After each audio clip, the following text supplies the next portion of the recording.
Good evening, everyone. It's so wonderful to have you all with us.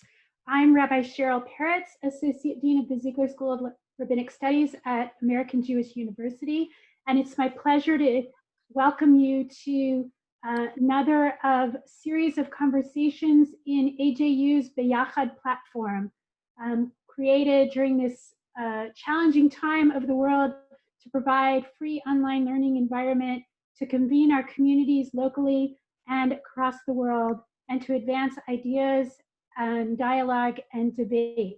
Tonight, we're beginning a series called Justice We Shall Pursue, and in recognition of all that is happening in the world and AJU's firm stance against any forms of racism and bigotry, we wanted to begin a conversation about what that means for each one of us, what that means for our communities, what that means for the Jewish world and beyond.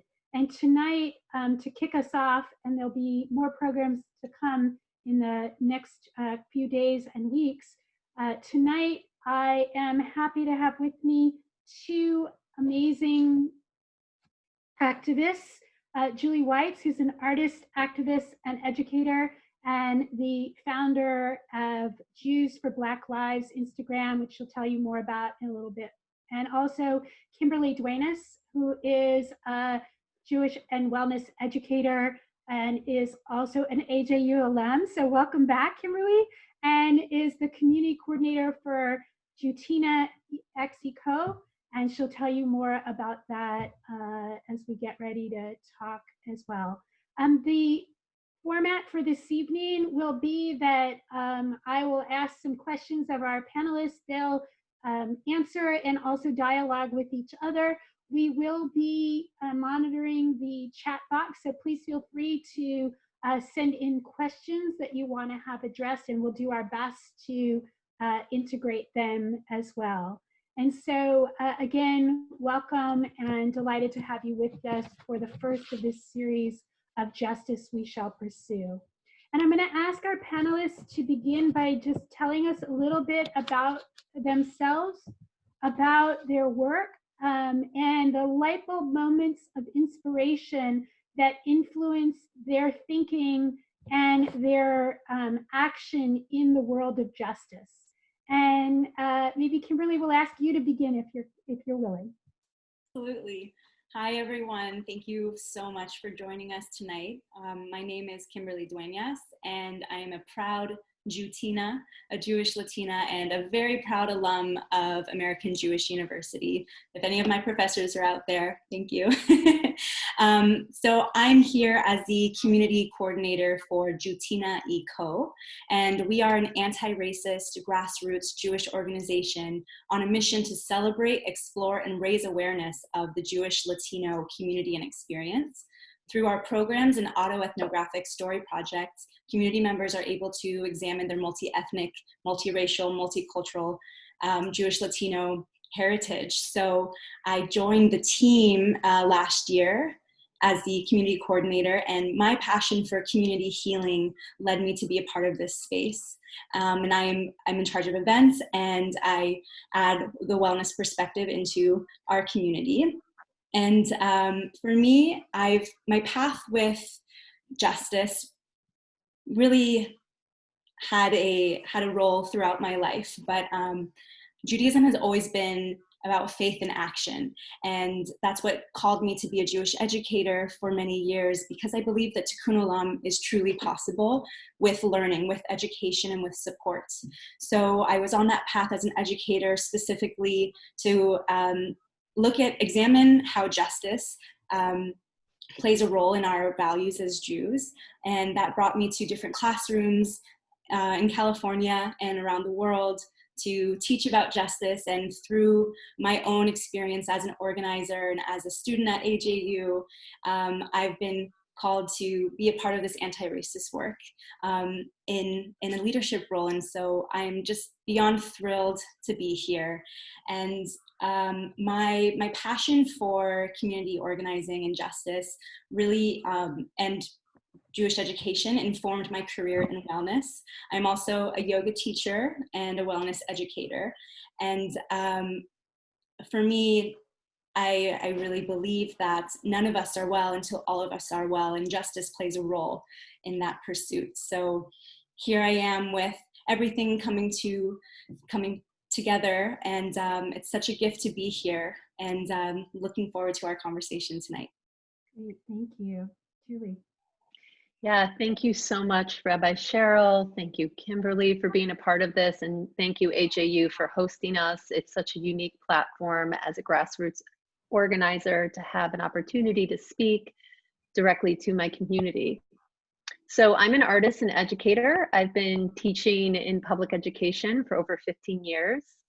And for the past year, I've been working with a core group of organizers around the Jewish-led organization called Never Again. And we've been working to abolish ICE and defend and create immigrant justice. So we've specifically targeted the for-profit prison company Geo Group, which has its ICE detention center in Adelanto and has its LA headquarters in West LA. Now, when George Floyd's death occurred, we pivoted and we started a coalition called Jews for Black Lives. We created a petition that was coming directly from the Jewish community to be sent to Mayor Garcetti in support of Black Lives Matter and to support the People's Budget of LA, which I'll get more into later, but essentially it is a proposal to invest in community and education and divest in the police. And I also started the Instagram account Jews for Black Lives, which has had an overwhelming response in just 2 weeks. We have almost 2,000 followers, and we're getting direct messages all the time of Jewish activists that want to participate in the movement to support Black lives and find out how they can get involved. Now, I myself have been seeking justice in various ways for my whole life. It shows up in my art practice. But specifically, I want to speak to a light bulb moment where I began to understand in a deep way the racial and economic injustice in this country. When I was a university professor in Florida, I lived in an all-Black community for 7 years. And when I moved from a white majority neighborhood to a Black majority neighborhood, I immediately saw the systematic neglect of the city of Tampa in my neighborhood. There was no recycling pickup. There was, the garbage pickup was hit or miss. Then to make matters worse, I saw directly what happens when the police come into a Black and brown neighborhood and the kind of aggression that was felt on a daily level. And I also was living there during the economic crisis of 2008, and I saw the devastation that it had in my neighborhood.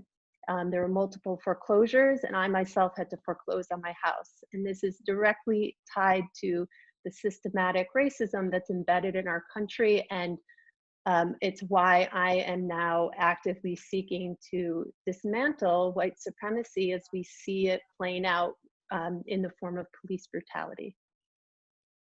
Thank you. You know, already in what you've said, I feel like we could spend the entire night here, but I promised you that you wouldn't be on the call all evening. And so I just want to remind people that our purpose this evening is really to lay the groundwork for conversations that will continue through AJU's B'Yachad platform and Justice We Shall Pursue with additional programs. But already I see that people are asking about the relationship to Judaism and justice, and Judaism and Black Lives Matter, and Judaism and racial injustice. And so I want to ask you, in order to help people wherever they may be on their own journey, think about what their role is, what they can do, how to ask questions, how to understand that. I want to ask you to just tell us a little bit about how your work is a manifestation of Jewish values, and or in what ways the work of justice has influenced your Jewish life. And as I do so, I want to acknowledge for all of us, because I am the rabbi here, right, that ours is the tradition that says, tzedek, tzedek tirdof, justice, justice you shall pursue, right? The sense that every single person has a right, an inherent dignity, is as old as is our tradition, and that we need to do so with justice and through equity is, I believe, something that's crucial to our community. And I think that that's why so many people on such short notice have come out this evening. I don't know that our entire audience is Jewish, but I know that many of them are. And I know that, like myself, I'm on this journey to discover what that really means in terms of my Jewish identity, my Jewish responsibility, and how these things intertwine with each other on an everyday basis. So you are two people who are doing this work every day and really in the trenches. And I would love to hear a little bit about how you see, as an everyday Jew, not a rabbi, this playing out in your Jewish values and in your Jewish life. And this time I'll ask Julie to start. Thank you. Sure. Well, I grew up in a traditional Jewish home in Chicago, and I grew up with all the beautiful concepts of Tikkun Olam and Pikuach Nefesh, Tzedakah, the legacy of the Shoah. My mom works at the Holocaust Museum in Skokie, Illinois. She's embedded a sense in me of how important it is to understand history. And she even joined me on a trip in the South to tour the civil rights movement last spring, and it was really unbelievable. So that kind of commitment is deeply embedded in my Jewish identity. I would also say that there's been a process of unlearning in doing this anti-racist work, and that as much as I've always identified as a Jew, I also came to understand that identifying as a white Jew was very important in that work, and that the privilege that my whiteness allows is distinct from my Jewishness in some ways. And what I mean to say about that is the sort of historical victimhood that I identified with as a Jew is separate from understanding the experience of oppression of Black Americans. And I think in doing this anti-racist work, really distinguishing between and not doing the comparison of what it means to be Jewish and oppressed and what it means to be Black and oppressed. And that's been an unlearning that I had to do, because as much as the education around the Holocaust and the legacy of that is important, also distinguishing between what it means to be Jewish and white in America has also been a process of learning. Great. Kimberly? It's Julie and Rabbi Cheryl. Well, for me, I can't share my story without mentioning my incredible parents. My mother is Ashkenazi and we have roots in Ukraine and Poland, and my father was born and raised in El Salvador. And for me, growing up in South Orange County, I know I personally struggled with holding those two identities, because I identify as a woman of color, as a Jew of color, and I had become aware that there had been a different experience for people in our community. And I say that as just as a little bit of a background, and really to reiterate what Julie was sharing before, that even as Jews and as Latinos, we know suffering, we know oppression in our communities, but that suffering is separate. And so I grew up with this understanding of what suffering looks like through our Jewish narrative and through the reality is for a person of color or a Latino in this country. But I very much benefited from privilege in the Jewish community. I've been supported and empowered and encouraged to learn and to act and be, and I have been elevated as a Jewish woman in this world, and I am so deeply grateful for that. And I think the turning point for me in my justice work to really become a very activated part of the anti-racist movement was looking at that, looking at the oppression and the suffering of the Black community and how it's different from the Latino community. And there was one conversation that I was a part of that really was that light bulb moment in learning the difference between our communities. And for example, the Latino community, with the suffering, with the oppression that exists there, to arrive in this country, whether it be out of seeking refuge or if it was a choice, that's an aspect of our story, but it is so, so incredibly different than the American Black community's story. Looking at this, at what happened 400 years ago being taken from their home and then exploited for what's been almost 500 years.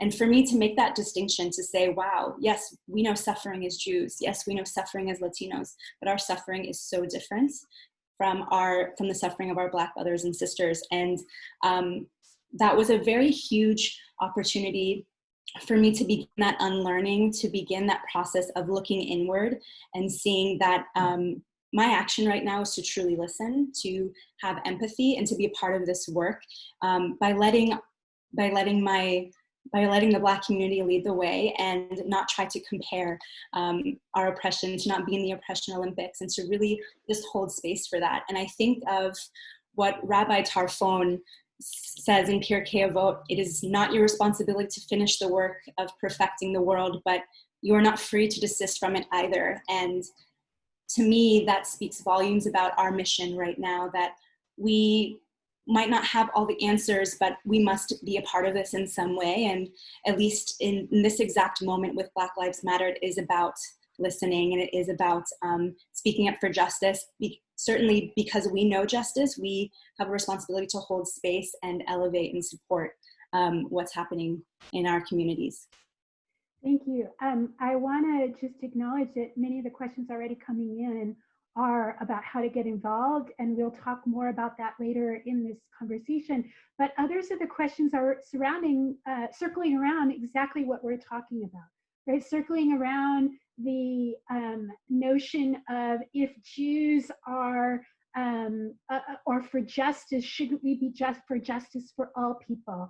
And if Jews are for justice, what do we do with some of the rhetoric that people might have heard, that there's a perception that Black Lives Matter means anti-Semitism? And I want to just say a couple of things before we move on. The first thing that I want to say is, 36 times the Torah tells us that we should treat others in certain ways of equity and fairness and justice, because we ourselves were slaves in Egypt, right? We know what that mentality of not being given full rights looks like. And for us to assume that that means that therefore we should take those rights and then take away someone else's rights, I think misses the point of the Torah. And I'm going to make an observation more than a question, and then I'm happy for you to respond as well. But it feels to me like to say that Black Lives Matter equals anti-Semitism is like trying to say that all Jews believe exactly the same way. Like there's one monolithic opinion in Judaism, and there's not. We know that. Any Jew knows that. And I think that there's been a lot of misconception around the people who are working towards justice and equity versus the opinion of maybe a few individuals. And so it feels to me like our narrative of being slaves, our narrative of being God's people, it should make us that much more compassionate, not that much less compassionate. And if in fact there are those within those ranks who aren't yet able to see their race towards rights for them, but that has to mean that then that would translate to taking away someone else's rights, then that's work we should be leaning into, not leaning away from.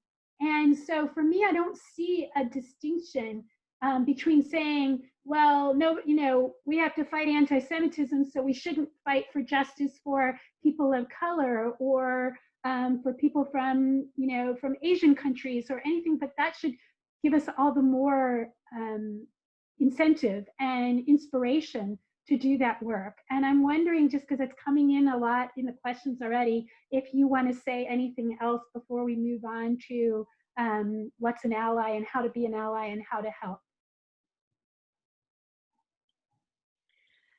This is a really difficult one, and I'm getting messages every day from people asking for support. How do they talk to their family who have the perception that Black Lives Matter is anti-Semitic or anti-Zionist? And I am going to go back to the idea of really separating the two out, because right now the call is to respond to the fact that police brutality against Black bodies is pervasive, and that as a country we have an opportunity to really dismantle in a real way what white supremacy is. And by dismantling white supremacy, we will benefit all of our lives. Like the threat that Jews face, which is real. I know that the rise of anti-Semitism since Trump's election is, going up and up, higher than ever before. But I think we have to let go a bit from this narrative. And I want to call in Rabbi Abraham Joshua Heschel, who I've been reading so much of. And I returned to the book, Moral Grandeur and Spiritual Audacity. And it starts with a telegram that's addressed to JFK, and it just so happens it was addressed on June 16th, 1963, so 57 years ago today. And he says, "We forfeit the right to worship God as long as we continue to humiliate Black folks in this country." And he says, "The hour calls for high moral grandeur and spiritual audacity." It gives me the chills every time I say that, and I'm calling on the Jewish community to rise up and to move out of that place of fear and attachment to these narratives of whether a group is anti-Zionist or not, and really see the bigger picture, because we know that the response nationally to watching that video has been transformative, and that this is an opportunity we have to seize. I couldn't agree more with that. There's such an element of fear in that reaction. And a lot of this has to do with shifting our perspective, shifting our consciousness to move from reacting to responding. How can we respond with awareness? How can we take this opportunity to look at our entire globe as a human family? Yes, anti-Semitism is alive and well, and it's scary. It is so, so scary. And there are also parts of our community and our reality in this country where we are safe, and we are even more safe than that of the Black community. Right now, we are looking at a human rights crisis. In so many ways, there are lives at stake. And of course, that's not to say that our lives aren't at stake. I mourn and I remember the synagogue shooting in Pittsburgh. That was a direct attack on our community, and it woke me up to the harsh reality of how much danger there is in owning your Jewish identity in America today. And that is a scary, scary thought. And I hold that with also knowing that I do have a safe place in the Jewish community, and I do have a safe place in the world, because I can either be white passing, because I have a community that has been very empowered and elevated in government, in business, and those are privileges that the Black community has not always had the benefit of making an impact in our country in the same way. And it's a lot to wrap our heads around that, and it took me a long time to really come to that conclusion. So I am not discounting the fact that the anti-Semitism is something that is real and needs to be addressed, absolutely. My view and Jewtina's view looking at this work is in recognizing that that anti-racist work is urgent. And so there's a distinction there. And it's really about, first, we'll talk a little bit more about this, but in my view, it's about being aware of that and working in it from the inside out, but also the acknowledgement that there is a systemic, there's something larger that is keeping a whole community of humans already behind the starting line. So that's a little bit of a different distinction. Great. I feel like what should come out of this is we should develop a joint book reading group, because I live in the world of Abraham Joshua Heschel, and I'm learning to read some of the books that you guys probably read like when they first came out. And I'm happy to hear that you're reading Heschel, and so like we could share ideas.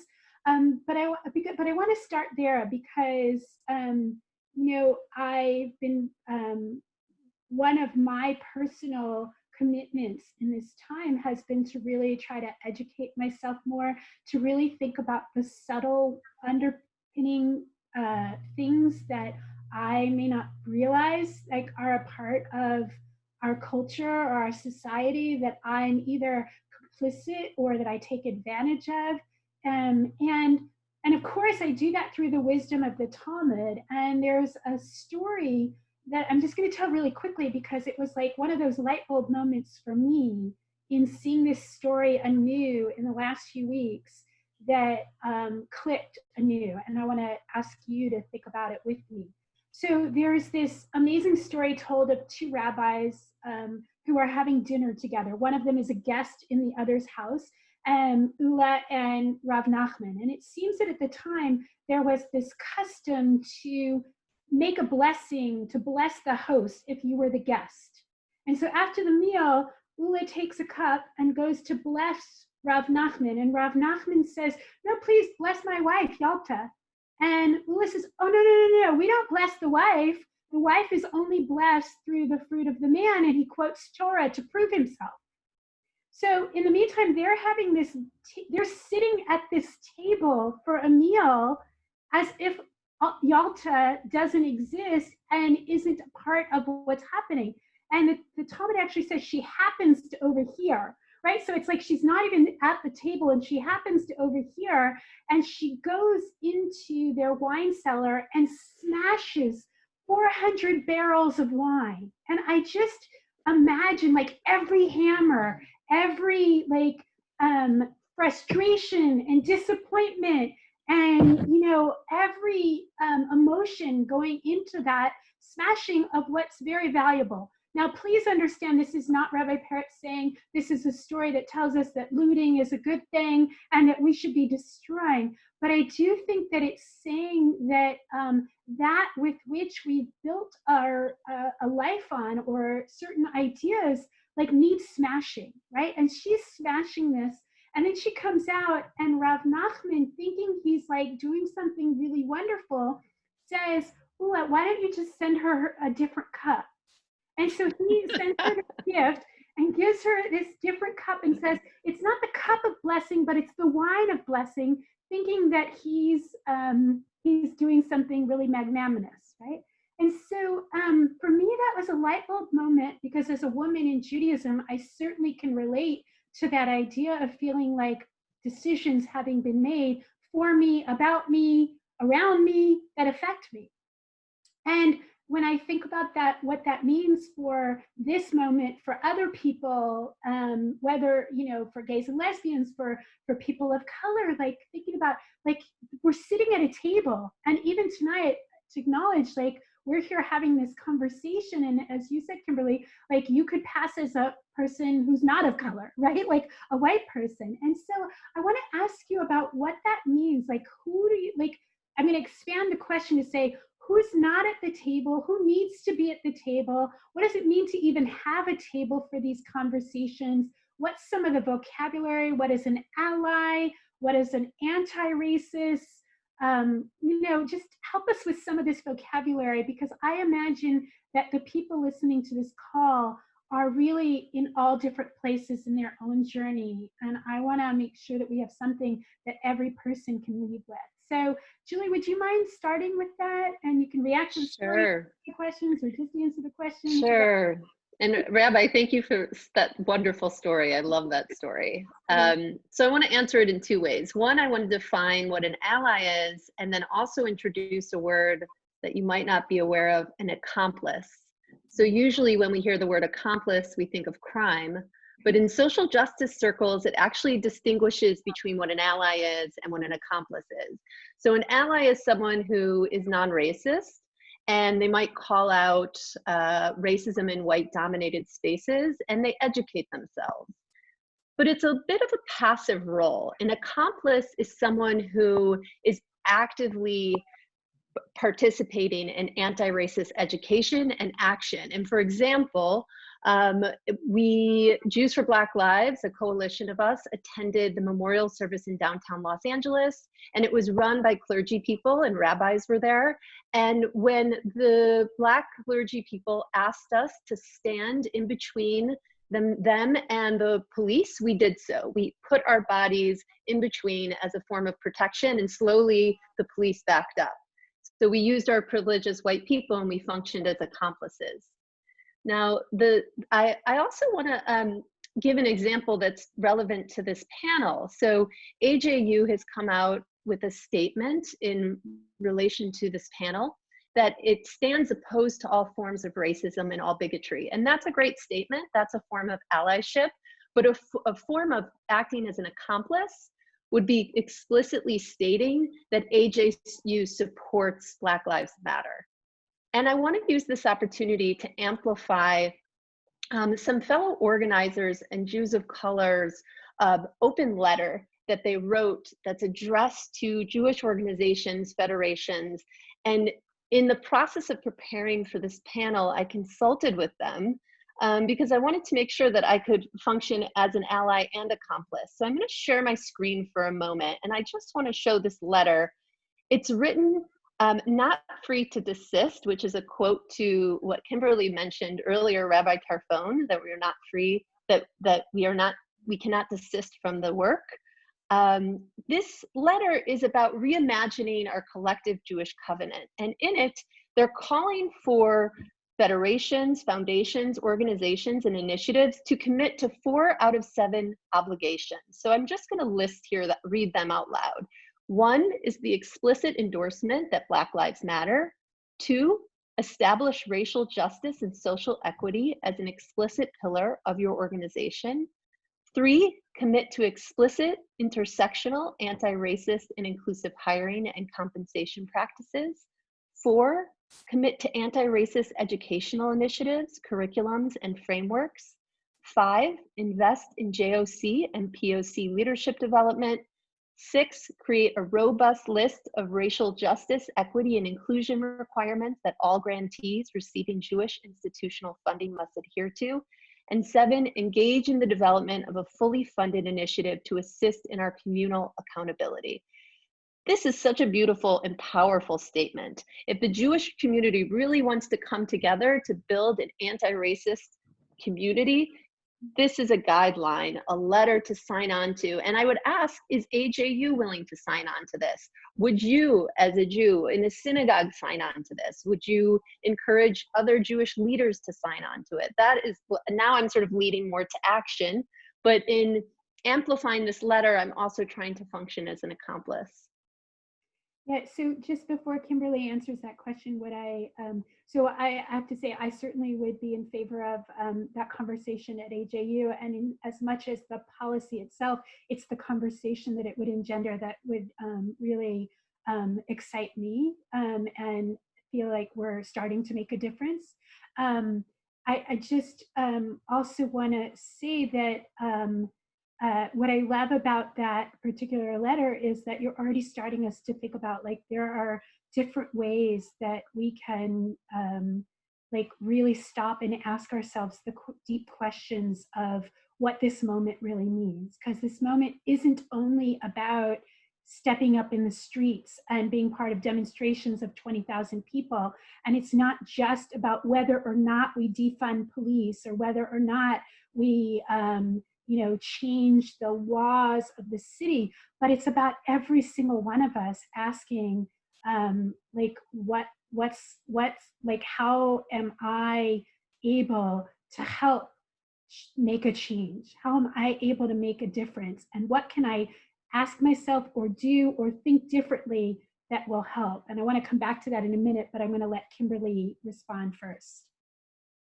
Thank you for that, Rabbi Cheryl and Julie. It's certainly, when I stop to think about how much has really changed since civil rights, and I've been following different Black leaders and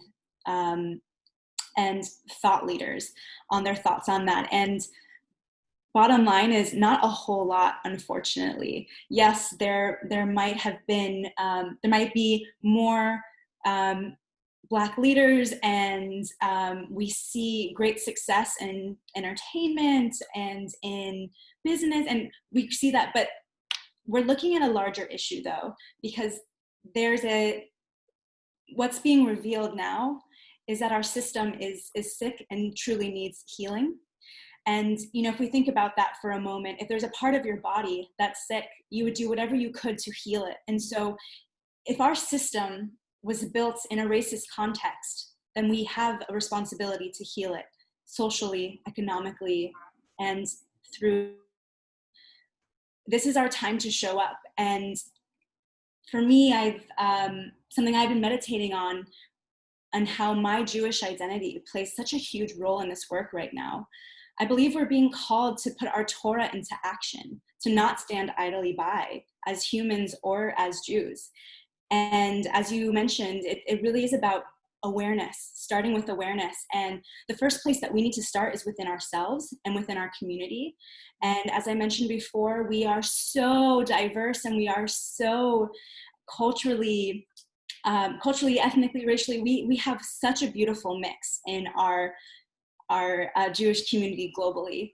And we have a duty to really look at where anti-Black racism exists, where it might be woven even into our community. And I say that with an understanding that this is probably unconscious to us.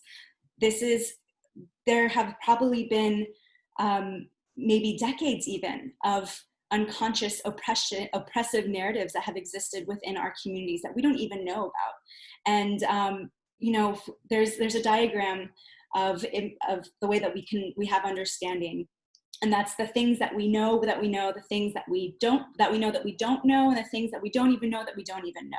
And so we right now have the opportunity to say, okay, there's a lot that I didn't even know it happening. And while that might summon a lot of feelings of fear and even guilt, this is the opportunity to say, okay, I'm okay not knowing everything. I'm committed to unlearning and relearning and being activated.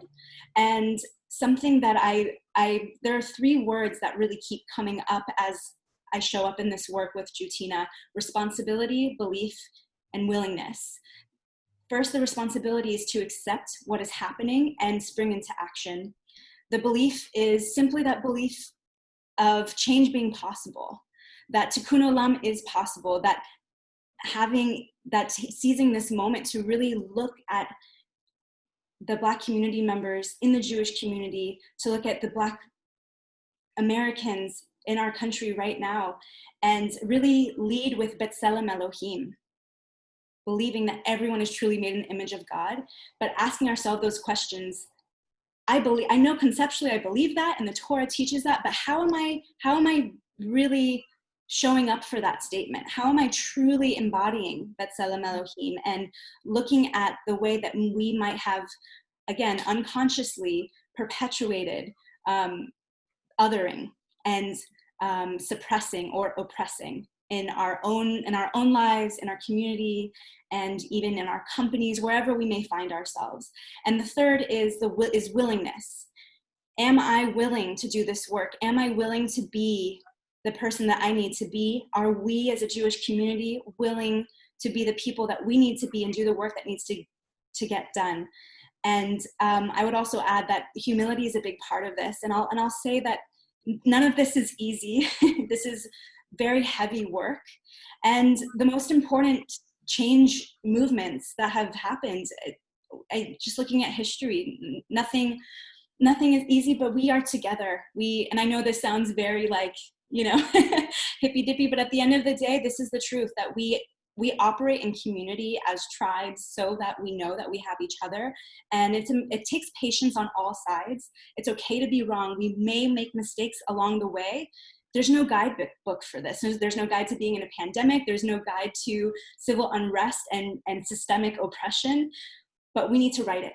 We need to activate ourselves and call upon our leaders to guide us and inspire us. And something that I was sharing with Rabbi Cheryl and Julie yesterday was this analogy of a highway, that there are many, many lanes on a highway. And marching, protesting is one of those lanes, but all of those other lanes are filled with teaching and writing and reading and doing self-examination and reflecting. There are so many different ways to be a part of this work. It just begins, the first step that we have to take right now is just simply being aware and listening. And when we get to the action piece, I'll share a little bit more, but that listening piece is very crucial. And that goes back to not comparing and truly being empathetic and truly showing up as an accomplice in this moment in time. Yes, so what I hear you both talking about, and maybe others have heard this term as well, but the author of the book White Fragility, which itself might be scary to white people to hear that title and to understand what she means, that we're somehow fragile, but she talks about the difference between events of racism versus the systemic racism. And what I found so fascinating about that, and I hear in what both of you are saying, is nobody's sitting here saying, like, you are, like, you're purposefully hitting someone, stopping them, showing that you're discriminating. And yet, at the same time, we're all part of this system that has been built on many, many years of history and many, many stories that we've been told about what it looks like to be in this country and to be an equal partner. But that equal partnership doesn't always have everybody at the table that it should. That's back to the Yalta story, right? And so one of the things that's been powerfully transformative for me is to hear the stories of people who say things like, let me tell you what I had to go through to get an education. Or let me tell you about the time I bought a new car, and the first week I had it, I was stopped by the police and accused of stealing it just because I'm Black and it doesn't look like I should own a car like that.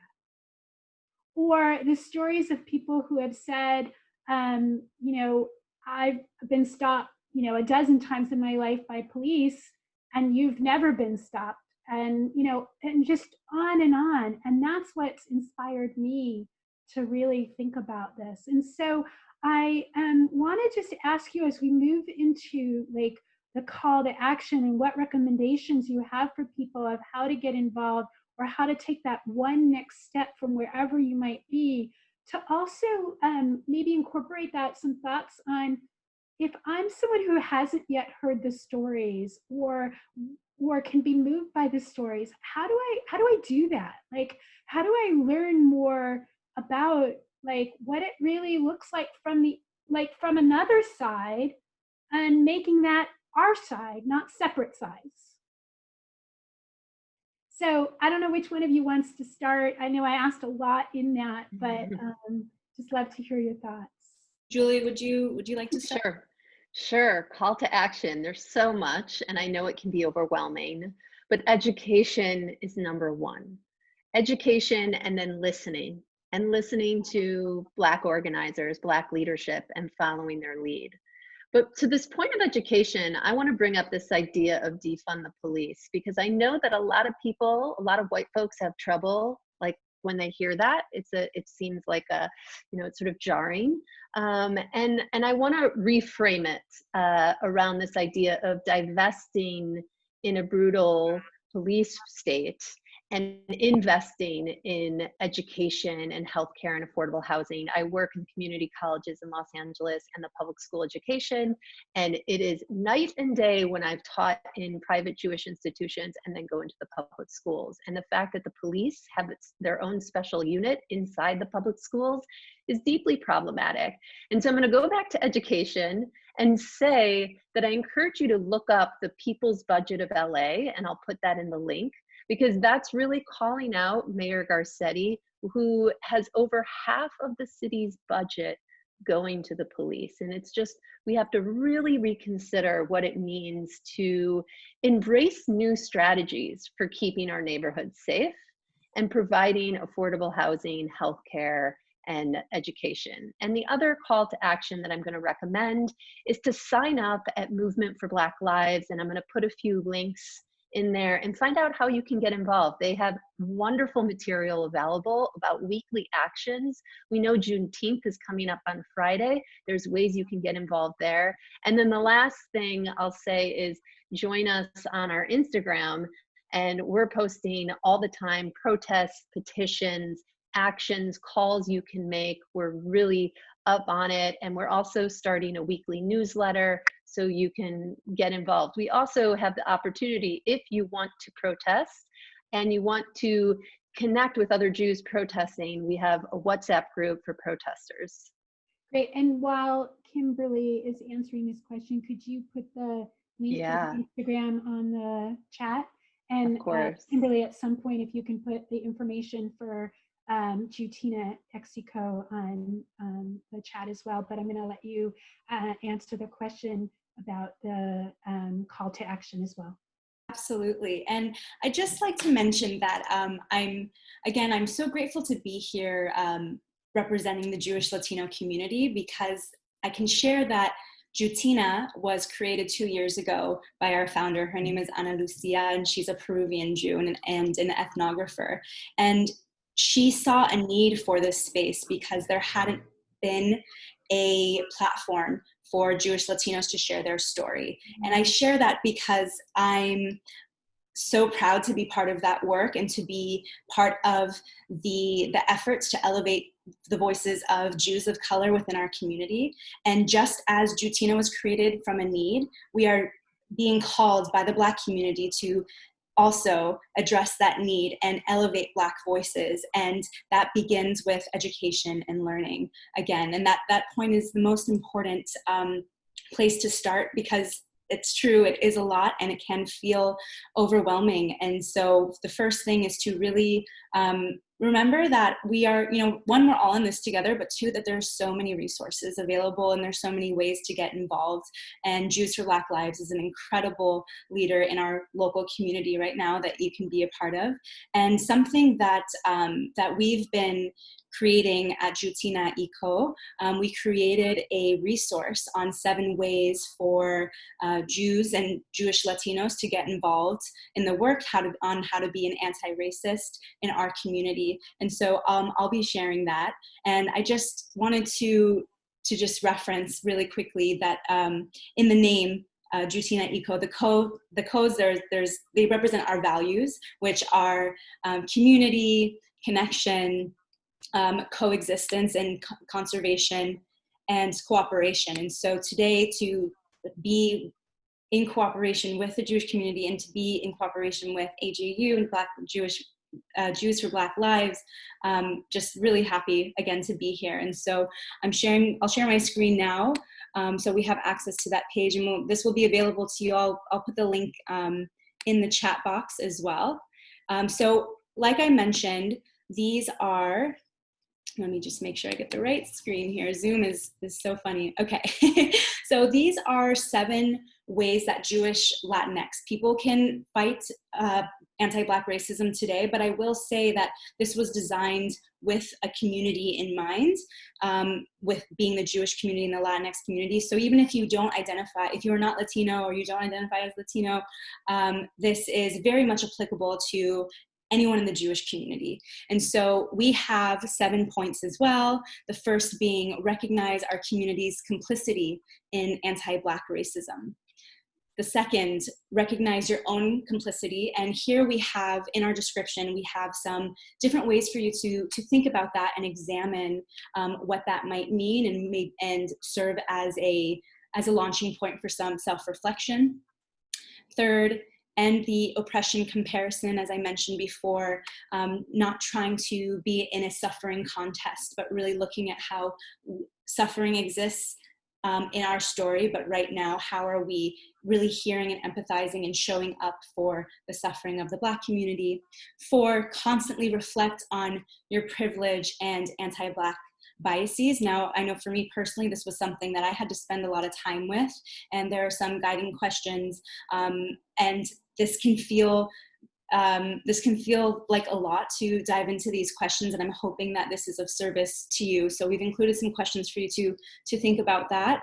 5, address anti-Black racism within your communities and networks. And so this is a little bit more of a broader examination of where in your communities and in your life and in your work anti-Black racism might exist. 6, center and elevate Black voices, doing whatever we can to be an accomplice, to be a listener, to be an empathizer.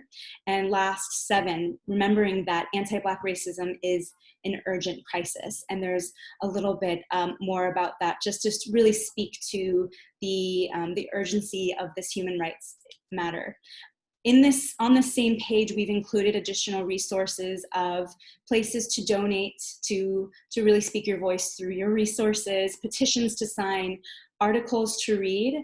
There's a lot of audio and video clips that we've left here for you as well, blogs, and in addition, a lot of books, some that have been referenced here tonight as well. So this will be in the chat during the call. So hopefully that's really helpful. So we're getting ready to wrap up, and I want to just tell you, first of all, lots of people are asking for the resources. So if you can send the letter and anything, if you send it to me, we'll try to put the links with the recording.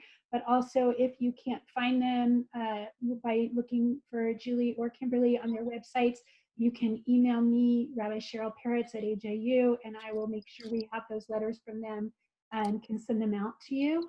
And I want to address 3 things that I see as I get ready to wrap up. Because first, I saw a question of from Robin, I believe, who was saying, this is great, but we need a panel that includes a person of color. And I want to say, yes, thank you, and yes. I also want to acknowledge, as I said at the beginning, this is the beginning of a series of conversations, which I know that maybe not everyone will get to every single one of the conversations, but our hope is through AJU's B'Yachad, we're together, that we're going to be moving like progressively through some conversations. And the next conversation on Thursday night will be with Rabbi Bradley Shavit Artson, Dean of the Ziegler School of Rabbinic Studies, and with Reverend Najuma Pollard-Smith and Reverend Mark Whitlock. And they'll be having a conversation, and then there'll be others. I believe they're also looking at bringing in someone from law enforcement and so forth. So yes, and stay tuned. The second thing that I want to say, and these two are connected because I saw somebody say, so what can I do in my community? I hope that you've now heard some resources, but I also saw a question from someone who said, I'm a 56-year-old Black man, person of color, and I'm about to enter rabbinical school. Can I make a difference? And I hope that you two can find each other, because that community that wants to know what they can do can invite this new rabbinical student. By the way, if you want to look at the Ziegler School as an option for rabbinical school, please call me tomorrow morning. You didn't leave me your name, so I can't call you, but really, I want to just, I'm saying that partly tongue-in-cheek, but really seriously also, like, that's what you can do. Like, you can start these conversations, and you can start these connections and relationships, because that's how we realize that we're in this together. We become human beings together and understand one another's concerns and needs. And so Jews can understand the needs of the Black community and are complicit or indirect ways of contributing to that. And maybe there's Black people who can understand like the experience of being a Jew in America and the anti-Semitism that we encounter, but that only happens when we're in relationship together. And so I want to thank Kimberly and Julie. It's amazing how quickly an hour goes. There's so much more to talk about, but I do want to thank you for your time. I want to thank all of you for joining us this evening, and hope that you will continue to join us for the rest of this series as we go on into the rest of later this week and following. So have a wonderful evening, and thank you again. Thank you all. Thank you all. Good night.